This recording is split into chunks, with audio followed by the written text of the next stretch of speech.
Picking favourites from the Legend of Zelda series is sometimes said to be like choosing one child over another. You can't do it, it's blasphemy. Thankfully, I am no parent, and so the apparent guilt will soar over my head as I count down my personal top 10 Legend of Zelda games. This series is particularly dear to me, and I love all the games. Each entry is unique and special in its own way. However, there are some that are overachievers and others that are not. Gee, it sure is boring around here. My boy. Now, seeing as there are in fact 19 main series Zelda games, 9 shall not make it into this list. If your favourite Zelda game doesn't make it, well then tell me about how upset you are in the comments. Fair? Good. The rules going in are that I will be including remakes, as they are objectively the definitive versions of their games, and while I will try to provide justifiable reasoning for each game's place, much will undoubtedly come down to my own personal preference. And so welcome to my absolutely completely objective, not based on opinion, certainly not prone to change like the weather list for my top 10 Legend of Zelda games. Let us begin.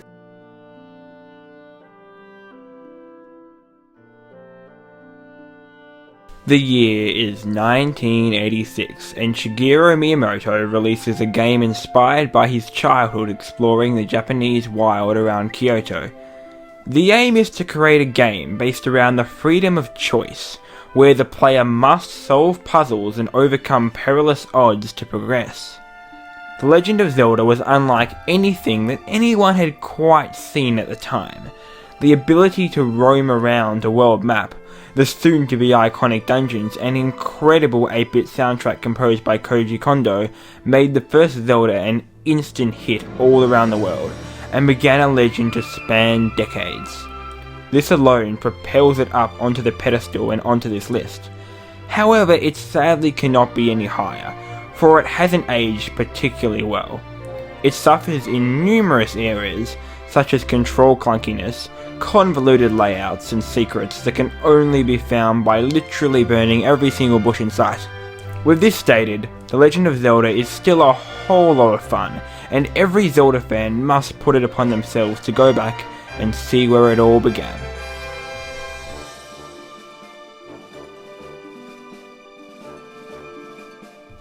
One of the more forgotten entries, so to speak, Phantom Hourglass came out on the DS in 2007, and while it was a financial and commercial success, it quickly became lost under a dozen of larger titles. A direct sequel to Wind Waker, you play as the same Link as Wind Waker in a new ocean map reminiscent of the Great Sea. While the touch controls, bland dungeons, and gimmicky gameplay elements turned many people off from playing it, I found that Phantom Hourglass was actually a delight to play. Maybe it's my Wind Waker bias talking, but I found the story and characters to be some of the best in the series, and personally the Temple of the Ocean King, an often criticised section, was to me an engaging challenge of finding a new way to overcome familiar obstacles. The villain is also not Ganon, which was quite refreshing. The reason why Phantom Hourglass made it to this list and not Spirit Tracks is because while Spirit Tracks is arguably a better game, Phantom Hourglass took more risks and was a far more varied experience for someone who has played most of the Zelda games.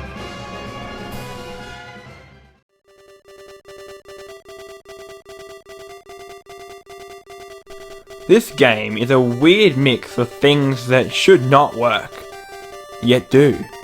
Being the first of the handheld Zelda games, Link's Awakening started as a passion project, and later developed into a full title, set on a bizarre island called Cohilant. Cohilant? I think it's Cohilant. The characters constantly break the fourth wall, and enemies warn of the waking of the windfish, whatever that means. While self-contained, this game's plot is quite strong. There's a cute romance between the characters Link and Marin, and a twist at the end leaves players impacted in such a way that not many games manage to do. Link's Awakening was going to be lower on this list due to some inconveniences, with it being on the Game Boy. However, Nintendo recently released a remake for the Switch full of quality of life improvements, and that lets it solidly sit at the number 8 spot.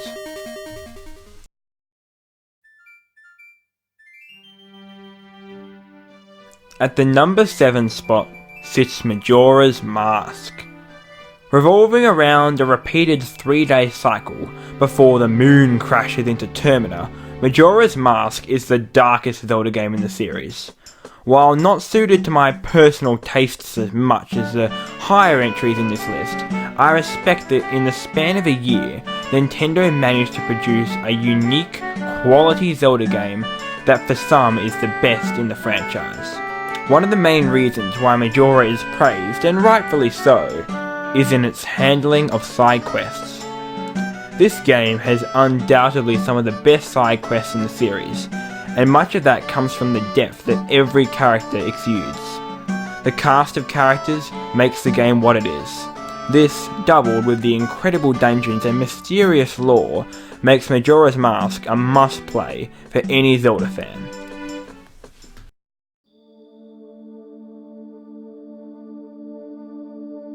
Twilight Princess is the epic fantasy of Zelda.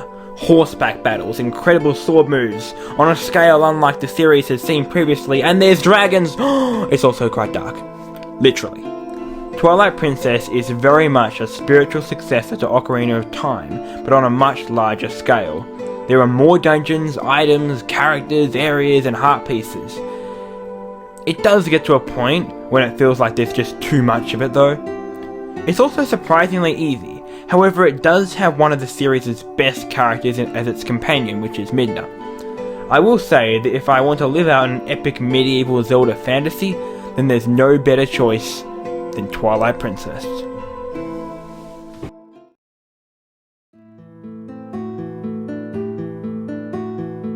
For this entry, I'm going to bend the rules a bit and technically put 2 games down. Both A Link to the Past and A Link Between Worlds are phenomenal games, for very different reasons. Link to the Past was the first Zelda game to introduce many of the staples to make the series what it is today. Zelda's Lullaby, A Link to the Past. Master Sword, A Link to the Past. 2 contrasting worlds to explore, A Link to the Past. While the first Zelda started it all, and the second, existed, A Link to the Past truly introduced the elements that make Zelda Zelda. A Link Between Worlds is a sequel to A Link to the Past, and while it straight up copies its predecessor in more ways than one, it mixes things enough to feel new, and in my opinion is actually a better game.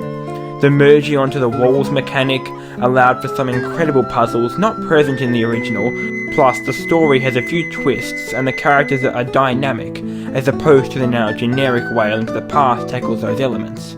Both games are fantastic, however if I had to pick one, I would pick A Link Between Worlds.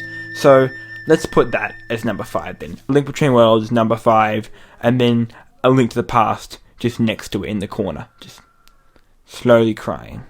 I'm sorry, not really.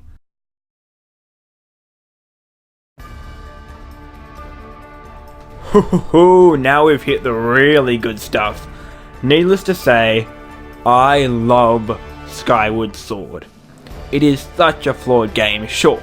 It's linear, the backtracking can get annoying, and the motion controls don't always work as well as they should. However, Skyward Sword happened to hit so many of the right notes for me, in the right places. I was enthralled with the story, it being an origin tale. This was partly a result of the cast, which is a contender for my favourite video game cast of characters ever. Groose, Zelda, Girahim, and even Link went through believable growth throughout the story, and I loved every minute of it. The watercolour-like art style made all the environments pop in vivid ways, and the dungeons in this game are definitely something special. Oh, and the music! Oh, the music! The music, being the first completely orchestrated Zelda score, is absolutely stunning. What can I say? I love Skyward Sword, and a remake on the Switch that irons out some of its faults so that other people can look clearly at the game's strength and see what I see would be a dream come true. Alright, let's move on to the top 3, people.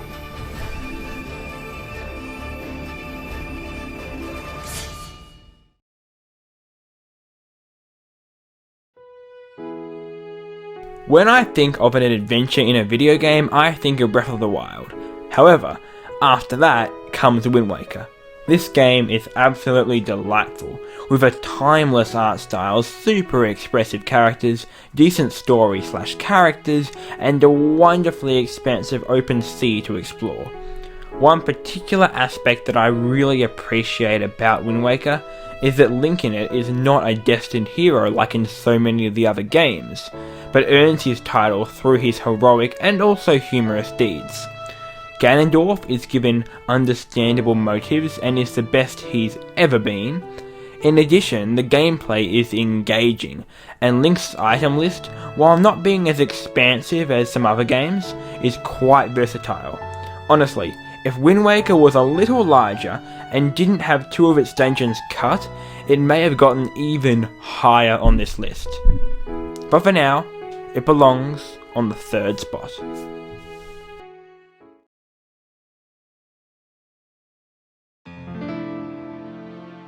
Occasionally a game comes along that is so great, it defies all expectations.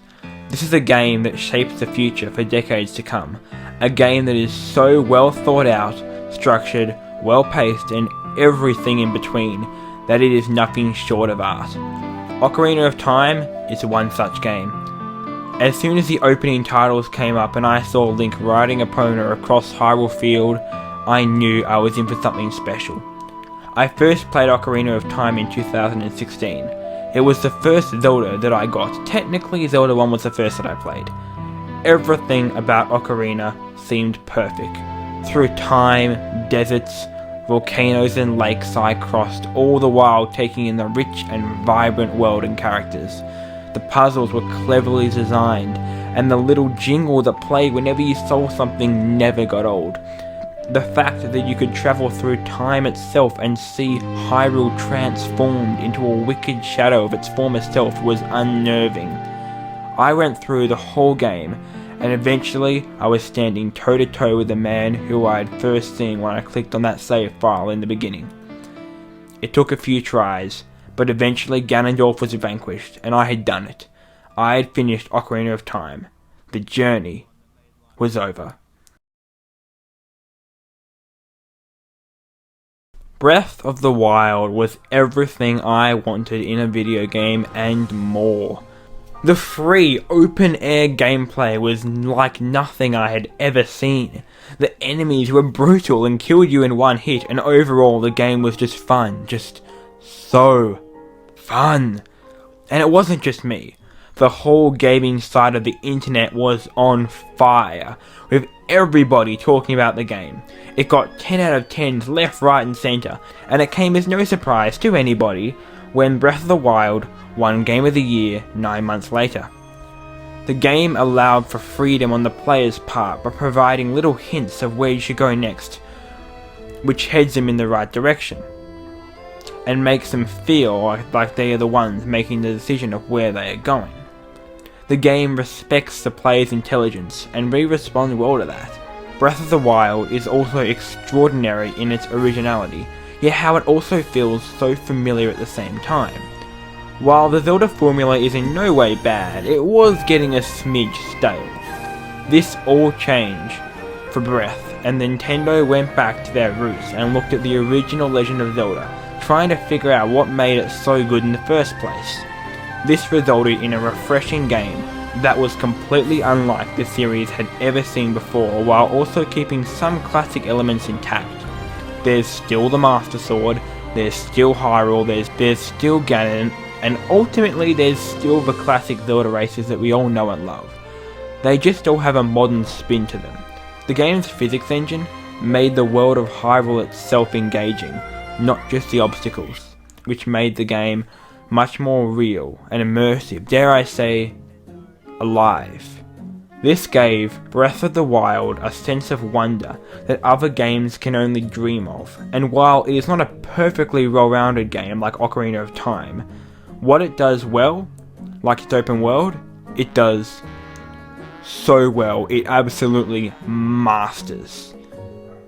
This is why it is not just my favourite Zelda game, but my favourite game of all time. That's a wrap. I hope you enjoyed the video. I hope you enjoyed the list. What's your list? Let me know down in the comments down below.